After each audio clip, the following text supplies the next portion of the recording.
Okay, we're back. Sir Chris de la Cruz here. And this time we are going to discuss the part 3 of our algebra series entitled Exponent Rules. Exponential form, or the so-called exponent, is written in this form: x to the n, or x to the power of n, wherein x is the base and n is the exponent. The exponent n means that x, or the base x, shall be multiplied n times by itself. Okay, so some sort of trivia. Exponent means place out, which came from the Latin words ex and pon. And to start with the 8 rules that we are going to discuss, let us start with the so-called zero exponent rule. Actually, this is the simplest or the easiest rules on exponent. X to the 0 is equal to 1. So it simply emphasizes here, and I think we have tackled already this kind of operation in our previous expansion when we were talking about PEMDAS. That any number or any quantity raised to the 0 is equal to 1. So we have some examples here. For example, 5 raised to the 0 is equal to 1. 35 raised to the 0 is equal to 1. Quantity 2xy raised to the 0 is equal to 1. 3 times quantity 4 raised to the 0 is equal to 3. Why? Because in this particular example, the number or the quantity that has been raised to 0 exponent is only the number inside the parentheses. And therefore, the 1 here is only the quantity 4 raised to the 0. So if this is equivalent to 1, then multiplied by 3, therefore the answer is 3. So please try to take note that under the zero exponent rule, only the number or the quantity that are subject to the zero exponent must be equal to 1. The rest of the terms or the rest of the operations that are included in a particular problem shall be simplified accordingly. Okay? Now let's go to the second rule, and we call it expansion rule. So x to the n is equals to x times x times x, and so on and so on, up to the number that n symbolizes. Okay? Example, 4 raised to the power of 2, or 4 to the second power. So our base here is 4, and our exponent is 2. Therefore, 4 shall be multiplied by itself 2 times, because the power is 2. So that is equivalent to 4 times 4 is equal to 16.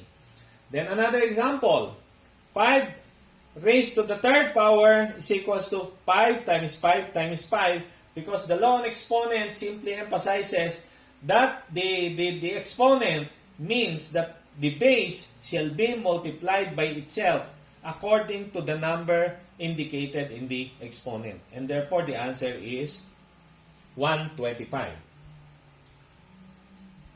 Okay? Now, let us go to rule number 3.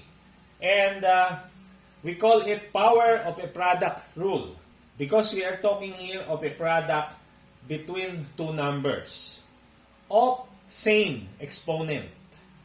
So, example, x raised to the power of n multiplied by y raised to the power of n is also the same as quantity x times y raised to the power of n, because both x, or both the bases x and y, have the same exponent.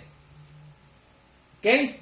And of course, any quantity of different number or different variables, provided that it is subjected to the same exponent, can be written also in this way. So let us take example problems.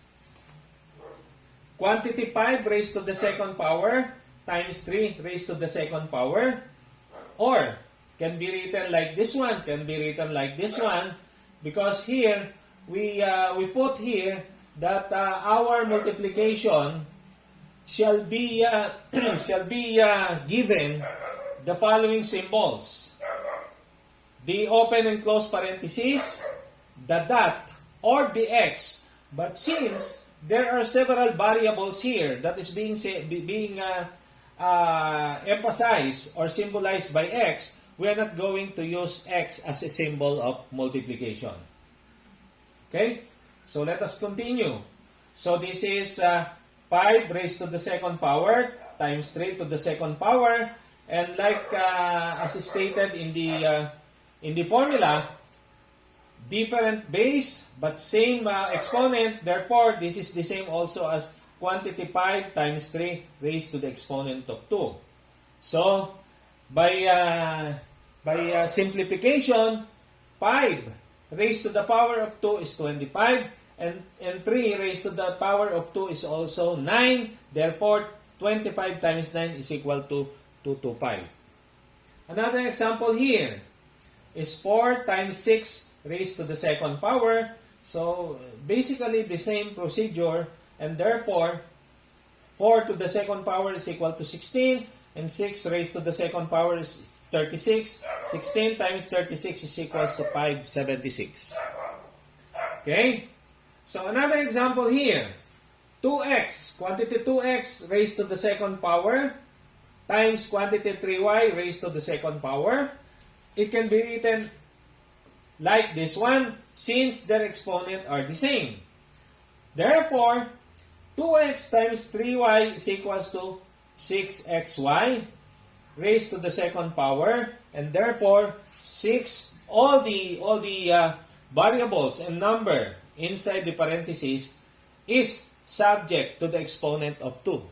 And therefore, this is 6 times 6 is 36, x times x is x squared, and y times y is y squared. Therefore, the answer is 36 x squared y. Okay, now let's go to the fourth rule, or the so-called negative exponent rule. So, x to the negative n, our base is x, and our exponent here is negative number. Now, the negative exponent rule emphasizes that any number or any quantity raised to a negative exponent, if you take its reciprocal, the exponent will become positive. So like this one, x to the negative n is equal to 1 over x to the positive n. Thus, or in the same way, any fractional form whose denominator is raised to the negative exponent, then that is equal to the variable or the number raised to the positive n. So, as simple as that. Meaning, if any number or quantity located in the numerator side with an exponent of negative, then if you transfer it to the denominator side, it will become positive. And on the other way around, any number or variable raised to a negative exponent, and if it is located in the denominator side, you transfer it to the numerator side and it will become positive. I mean, the exponent, the negative exponent in the denominator side, if you transfer it to the numerator side, then the exponent will become positive. Okay? So, in order for you to understand it better, let us have some examples here. Example number 1. 4 raised to the negative 2 exponent. So, it can be written in the form of 1 over 4 raised to the positive exponent. Okay? you can see it very clearly that the negative 2 exponent, when transferred to the denominator side, it becomes positive.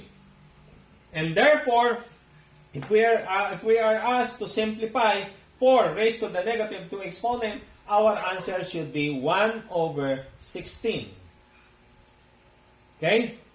Example number 2, 1 over 4 to the negative 3. So it becomes 4 to the positive 3, or 4 times 4 times 4 is equal to 64.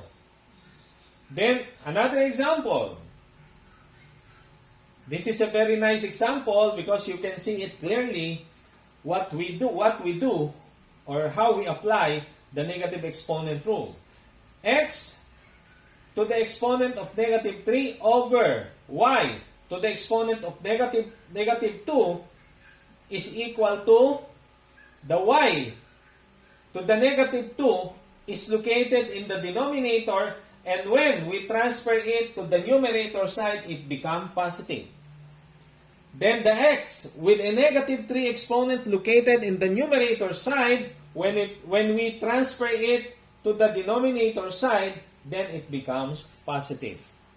Okay? Now, one thing very important here is when we are simplifying or we are solving problems on exponent having negative exponent, then the rule is you cannot present your final answer using negative exponent. You always have to present or simplify the problem in such manner that your final answer should have a positive exponent. Okay?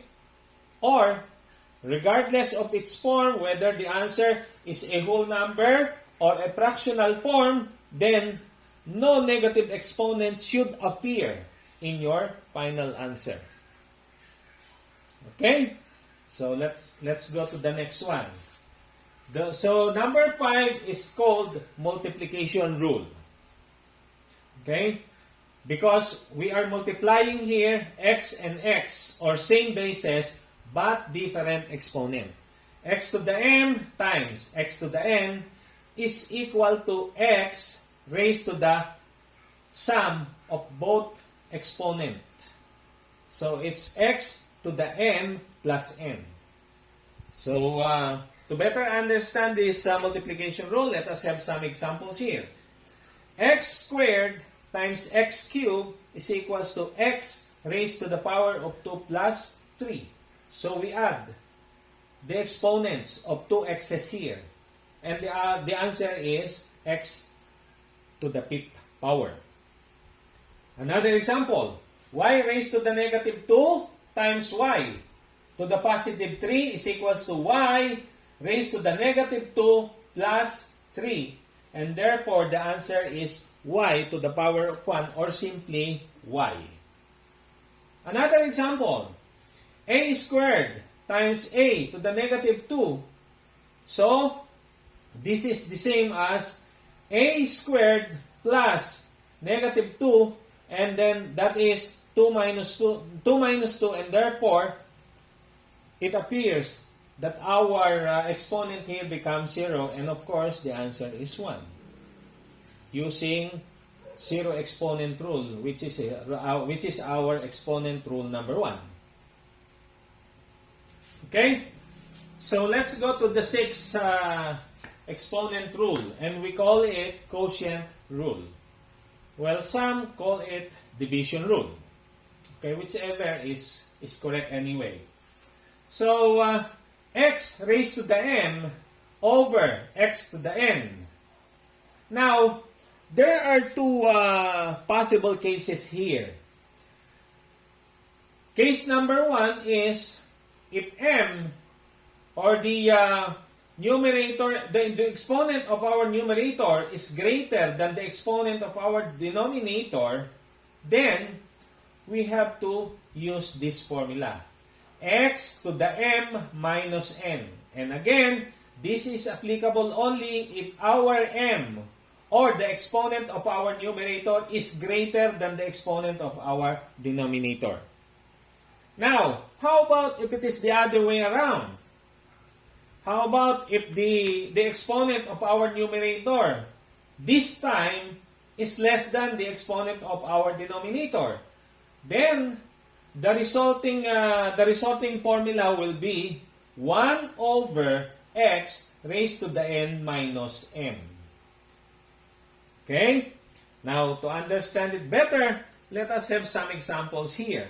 Example number 1 is x to the 5th over x squared.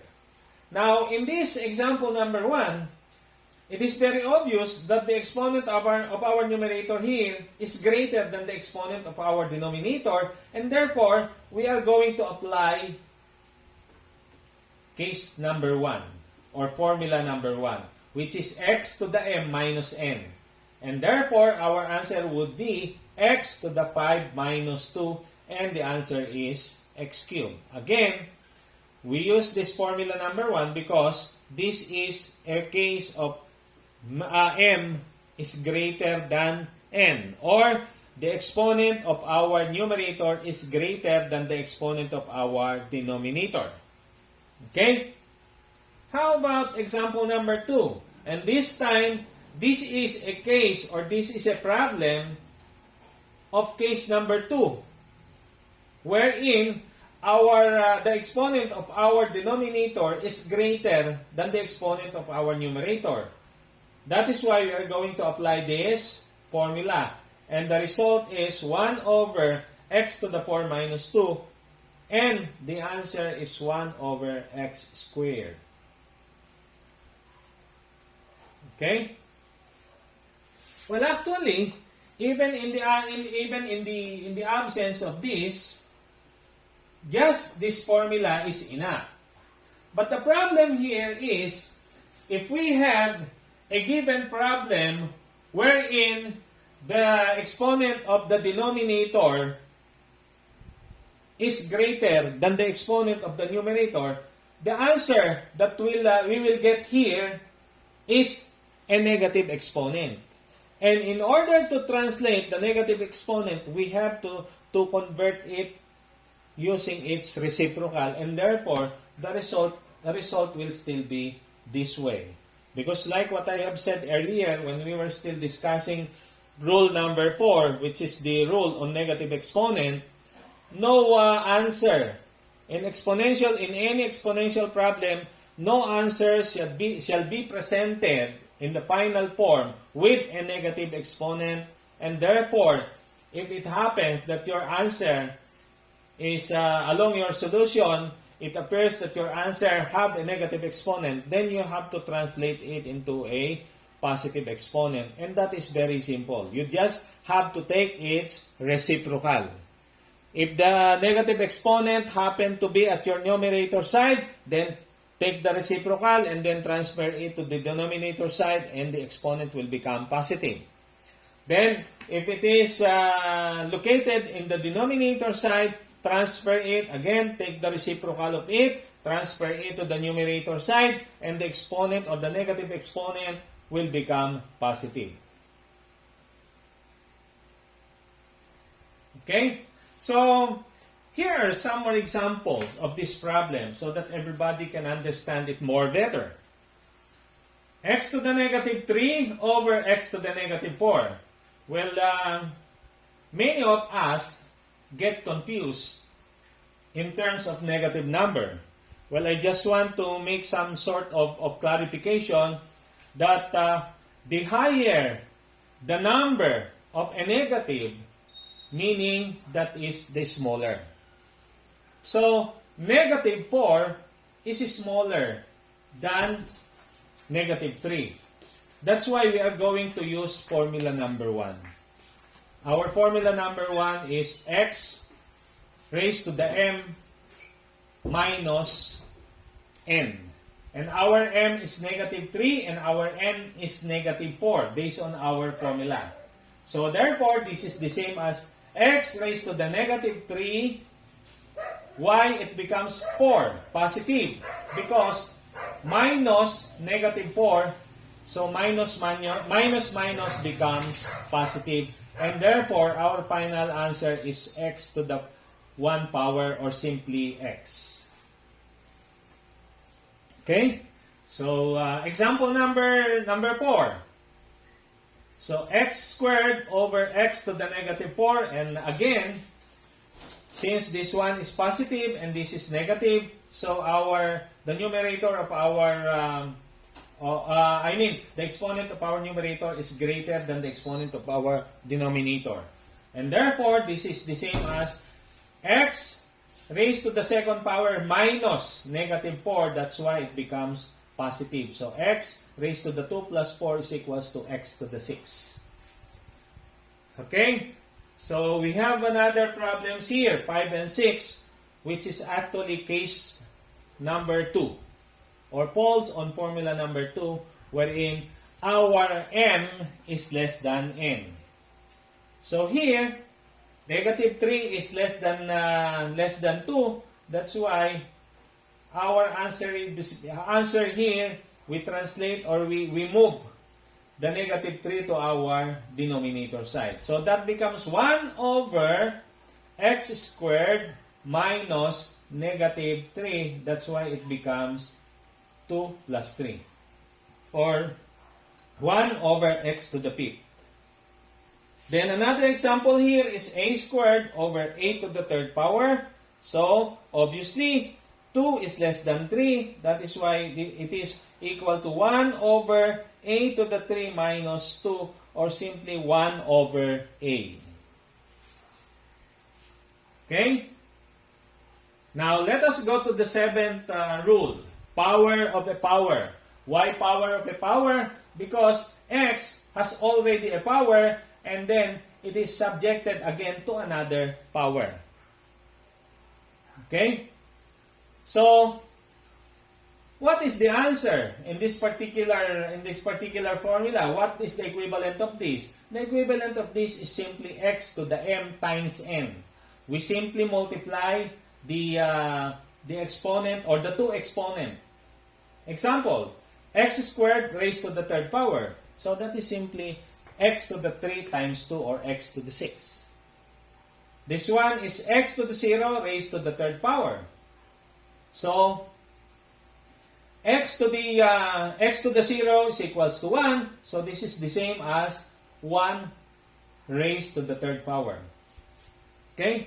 Now, some of you might get confused here, because according to the formula, we have to multiply first the two exponents.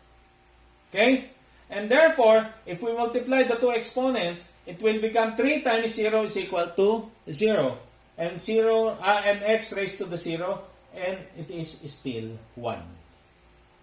Regardless, if you simplify first the quantity inside the parentheses, or you multiply their exponent before your simplification, the answer will still be 1.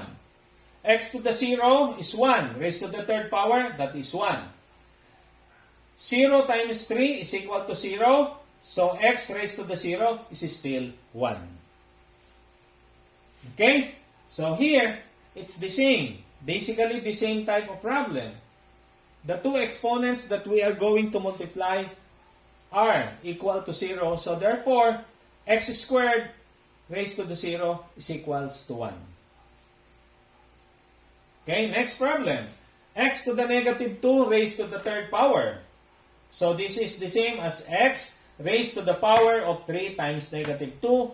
So, that is equals to x to the negative 6. And again, no final answer shall be written in the form of a negative exponent. That is why we have to apply our rule number 4, or the negative exponent rule. And x to the negative 6 become 1 over x to the positive 6, or that is the reciprocal. And this is now the final answer. Okay? So, how about power of a fraction rule? So, power of a fraction is x over y raised to the n.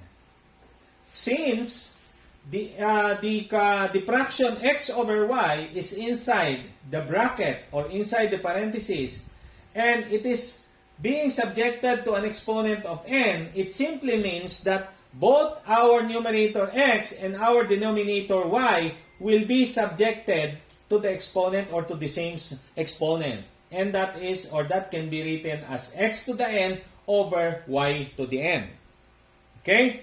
Now, in the same way, considering our rule 4, which is the negative exponent, if our exponent of the fraction x over y is negative, then we have to take its reciprocal.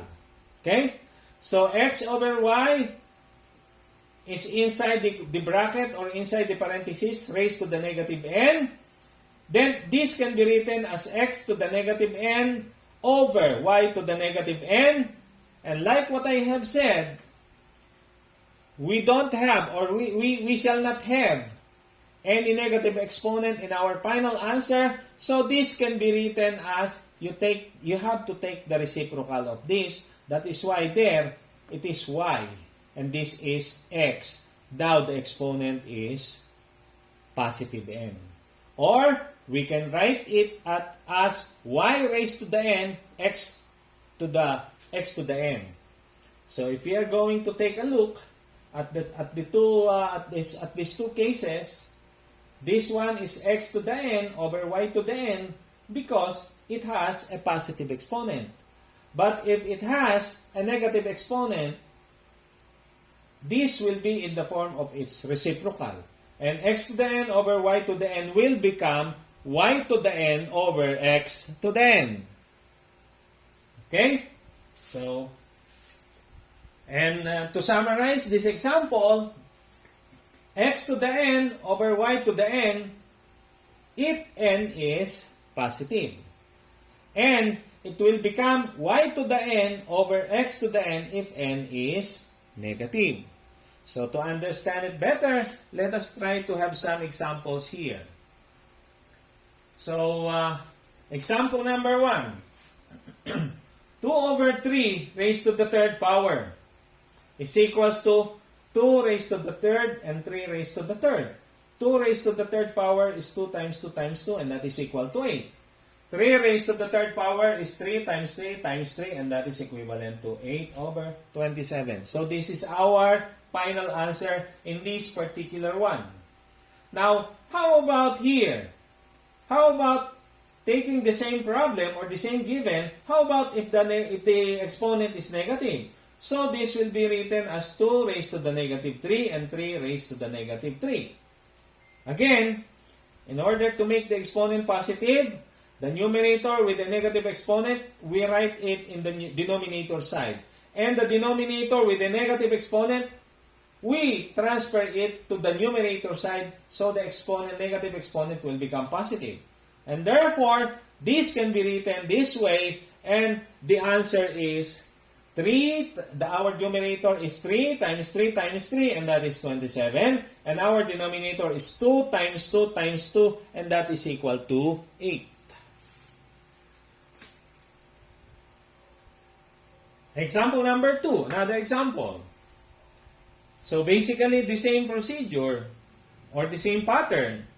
3 over 5 with a positive exponent of 2 and then 3 over 5 with a negative exponent of 2. So again, let us try to solve or simplify this first. So this is 3 squared over 5 squared. So 3 squared is 3 times 3 and that is 9. 5 squared is 25.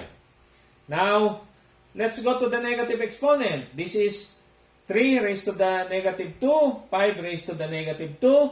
To make the exponent positive, we transfer the numerator to the denominator side, and then we transfer the denominator to the numerator side, and this can be written this way, and that is 5 squared is 25, and this is 3 squared is 9. So if you will observe, our answer is always in terms of positive exponent. And then, if the exponent having a, if the answer having a positive exponent can still be simplified, then we have to simplify that like this one. Okay? Now, let us summarize. Our rule number 1 is called the zero exponent any number raised to a zero power is equal to 1. Then, number 2 is the expansion rule. If we are going to expand any number raised to the n exponent, that simply means that number shall be multiplied whatever is the number being indicated or being symbolized by our n. Okay?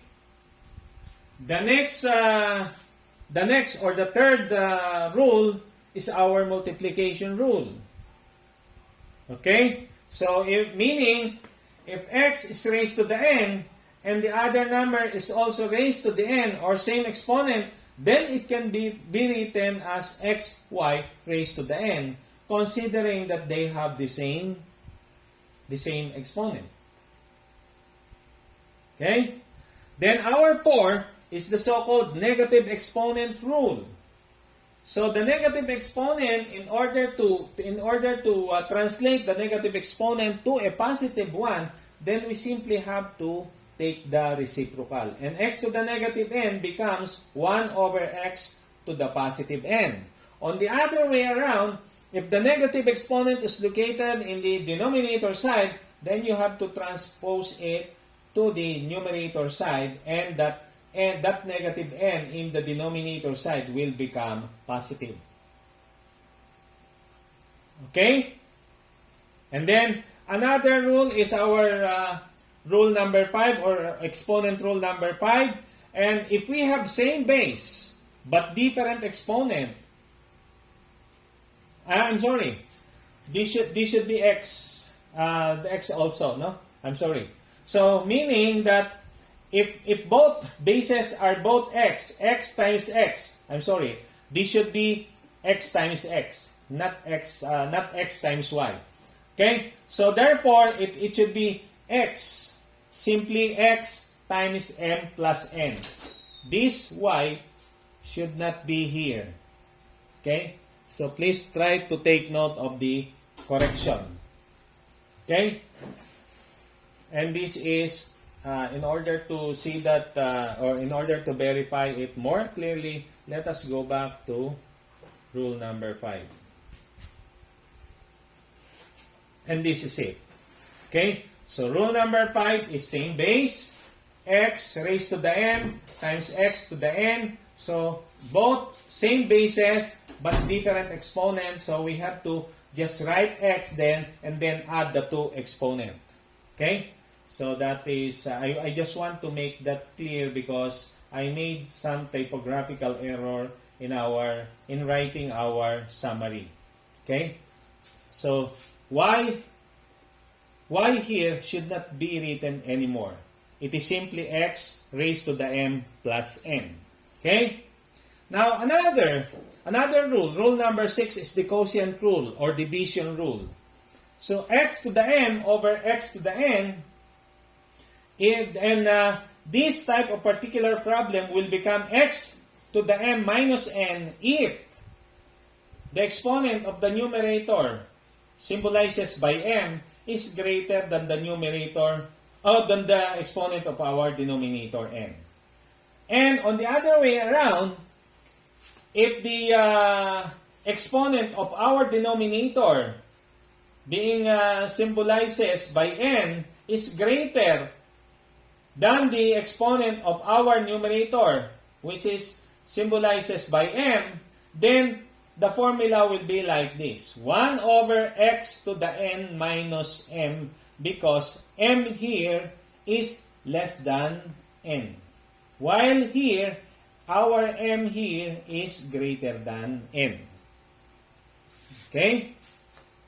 Okay? Then the seventh rule is power of a power. X has an exponent and then subjected to another exponent. So, we simply have multiply the two exponent, and the answer will become x times m times x raised to the m times n.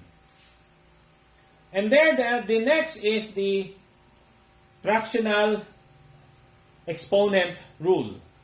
X over y raised to the n simply means that the numerator and the denominator is subjected to the same exponent. That is why it is equal also to x to the n over, another typographical error here. It should be x to the n over y to the n.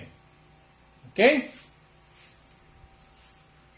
So, wait for the next topic, because our next topic, we are going to discuss the 9th and the 10th rule, supposed to be part of the exponent and radicals rule, but I actually separated the two rules, the 9th and the 10th, because it is more of radicals than simply exponent. It is also in the form of exponent, but it is in the form of fractional exponent. Okay? So, wait for the next topic, that is under part 4, and we are going to discuss the 9th and the 10th rule, which is called fractional exponent and radicals. Okay, so thank you for watching, and please subscribe and press the notification bell so that you will be updated in our series of discussions. Thank you.